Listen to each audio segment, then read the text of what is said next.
EJ's deception on a web of lies, love, and revenge in Salem. In a shocking turn of events that has fans of Days of Our Lives gasping in disbelief, the long-awaited awakening of E.J. DiMera has taken center stage, but not in the way anyone anticipated. While audiences were on the edge of their seats, hoping for clarity and justice after E.J.'s harrowing shooting, what they got instead was a cunning lie, a web of deception, and a bold accusation that could change the fate of the DiMera family forever. From the very first moment E.J. opened his eyes in that sterile hospital room, his words sent ripples through Salem. He claimed that Xander was the one who shot him.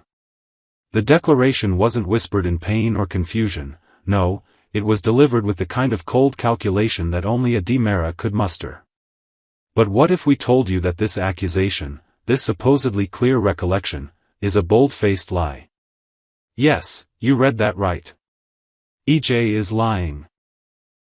The truth, hidden behind hospital curtains and painkillers, is that E.J. doesn't know who shot him. Or worse, he might remember all too well and is choosing to bury it. Either way, his decision to publicly and vehemently accuse Xander of attempted murder isn't about justice. It's about revenge. It's about reclaiming power. And above all, it's about protecting his family, or so he tells himself.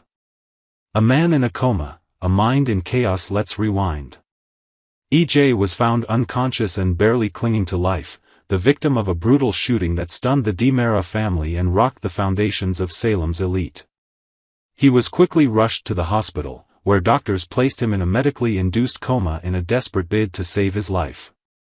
For weeks, his loved ones stood vigil by his bedside, hoping for a miracle. And when that miracle finally arrived, it came with a twist no one saw coming. Rather than provide clarity or relief, E.J.'s first words were a damning accusation. He told detectives, family members, and hospital staff that he was certain Xander was the shooter, that he remembered it vividly.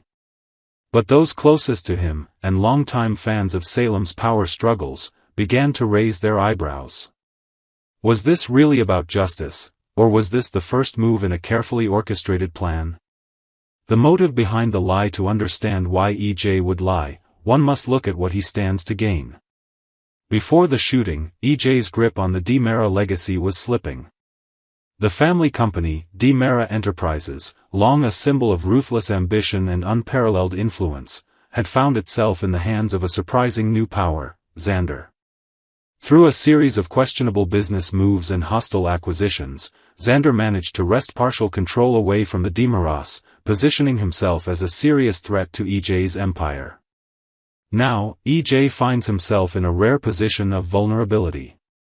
His body is weak, his mind still hazy from trauma. But his instincts remain sharp as ever.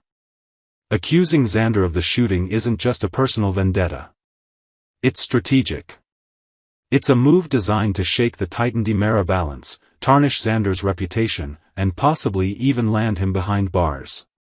With Xander out of the picture, the road to reclaiming DiMera Enterprises becomes clear. But what if E.J.'s motivations run even deeper? There are whispers throughout Salem that E.J.'s mind may not be entirely his own.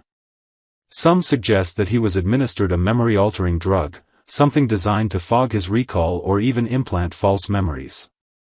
Others believe the coma itself, combined with emotional trauma, has left him with fragmented thoughts and distorted visions. He might truly believe Xander is the culprit. Or he might be grasping for a convenient scapegoat, someone who is both an enemy and a rival.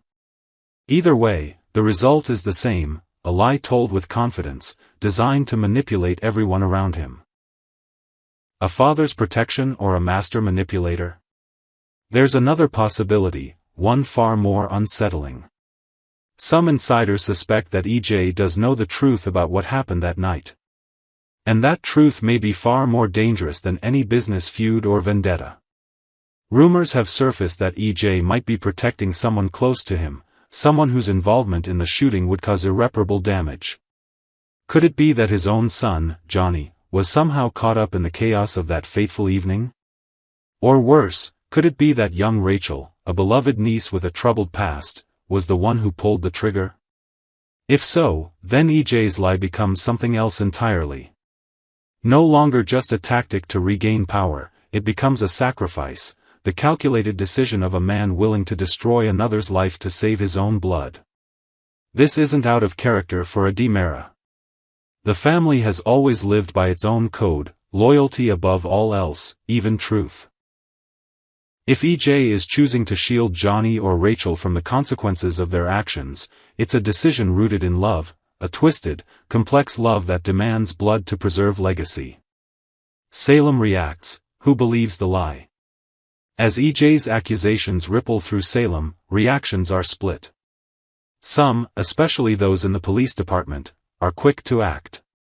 With EJ's name carrying weight, the idea that Xander, already known for his violent past, would attempt such a brazen attack is all too believable. But others are skeptical. They've seen EJ manipulate, twist the truth, and weaponize deception before. Why should this be any different? Gabby and Rafe are among those questioning the timeline and the logic behind the claim. They know Xander has made enemies, but to shoot EJ in cold blood? It doesn't quite add up. Especially not when EJ's business motivations are taken into account. Even Xander himself, though furious, remains oddly calm. Perhaps because he knows he didn't do it. Or perhaps because he's seen enough of the DiMeras to understand this is just another chapter in a long game of power and control. The truth will come out. But when? The real question isn't whether EJ is lying. That's becoming clearer by the day. The question is, how long can he keep up the lie? And when the truth does emerge, as it always does in Salem, what will be the fallout? Will Xander be exonerated, or will he fall victim to EJ's manipulation? Will EJ's loved ones forgive him when they realize he weaponized his trauma to settle a score? And most importantly, who really pulled the trigger that night, and what are they willing to do to keep that secret buried? The residents of Salem have seen lies before. But this one? This lie threatens to unravel families, destroy alliances, and rewrite the future of DiMera Enterprises itself. Next, who shot EJ? Is it Rafe, Jada, or Rachel? Theories heat up in Salem as Days of Our Lives ramps up the mystery surrounding EJ DiMera's shooting. Fans are left scrambling to piece together clues about who might have pulled the trigger. EJ has already blamed Xander, loudly and repeatedly, but as we've learned time and time again in Salem, the first accusation is rarely the correct one. So if it wasn't Xander, then who was it? Let's take a deeper look at three potential suspects who are quietly raising eyebrows among longtime viewers: Rafe Hernandez, Jada Hunter, and shockingly, young Rachel Black. Rafe, the lawman with a hidden agenda? At first glance, Rafe seems like an unlikely suspect. He's the police commissioner, after all, a man sworn to uphold the law. But Salem has a long history of good cops crossing the line when pushed too far, and Rafe's history with the DiMeras is anything but clean. Rafe has clashed with EJ countless times over the years, especially when it comes to protecting people he cares about. Could there have been a confrontation behind closed doors that turned violent? Perhaps EJ was blackmailing someone, or threatening to expose a secret Rafe couldn't afford to see the light of day. And what if Rafe isn't the only one involved?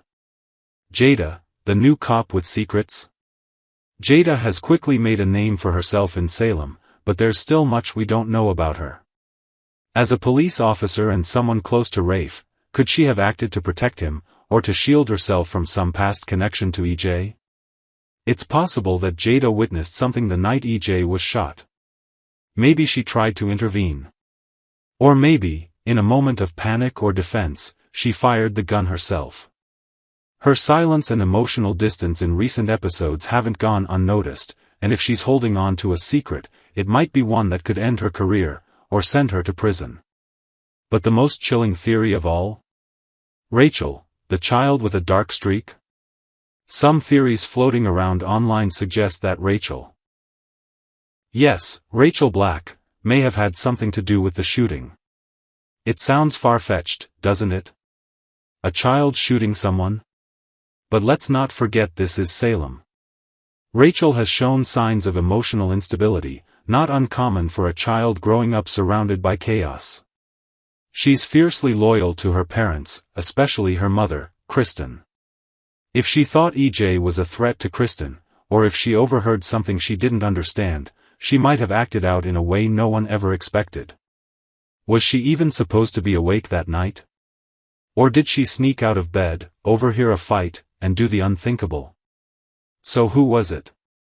While it's tempting to point fingers at the obvious villains, Days has a way of twisting the knife with the least likely suspects. Rafe might have motive. Jada might be hiding something. And Rachel, well, Rachel might be the innocent-looking face masking the show's darkest twist yet.